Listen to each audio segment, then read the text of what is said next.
Let's go for A ചായ കുടിക്കൽ. വൈകുന്നേരം ഞങ്ങൾ ചായ കുടിക്കാൻ വേണ്ടി ഇറങ്ങിയതായിരുന്നു.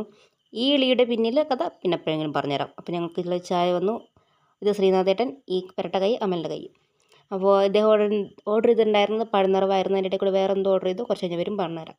അപ്പോൾ ഈ ശ്രീനാഥേട്ടനും അമൽ ഓർഡർ ചെയ്തിട്ടുണ്ടായത് പഴനിറവായിരുന്നു. പിന്നെ ഞാൻ ഓർഡർ ചെയ്തിട്ടുണ്ടായിരുന്നത് ഉഴുന്നുവടയായിരുന്നു. നല്ല അടിപൊളി ഉഴുന്നുവടയായിരുന്നു. ഞാൻ ഒരെണ്ണം പറഞ്ഞിട്ടുണ്ടായിരുന്നു, രണ്ടെണ്ണം കൊണ്ടുവന്നിട്ടുണ്ടായിരുന്നു. ഉഴുന്നുവട കൂടെ കമ്പനിക്ക് ഉണ്ടായിരുന്നത് സാമ്പാറും ചട്നിയായിരുന്നു.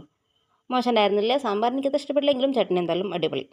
ശ്രീനാഥൻ ഇതിൻ്റെ ഇടയിൽ കൂടി ഓർഡർ ചെയ്തിട്ടുണ്ടായിരുന്ന സാധനം ഇതായിരുന്നു. ഇതിൻ്റെ പേരാണ് തൈര് വട. ഞാൻ ആദ്യമായിട്ട് കഴിക്കുന്ന സംഭവം സൂപ്പറായിരുന്നു.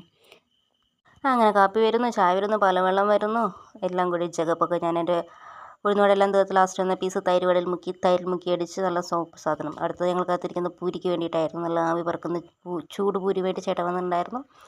നല്ല അടിപൊളി പൂരി. അതങ്ങനെയല്ല ഞങ്ങൾ കഴിച്ച് ബില്ലൊക്കെ കൊടുത്ത് ഞങ്ങൾ തിരിച്ചു പോന്നു. അപ്പോൾ ലൊക്കേഷൻ വരുന്നത് മലപ്പുറത്ത്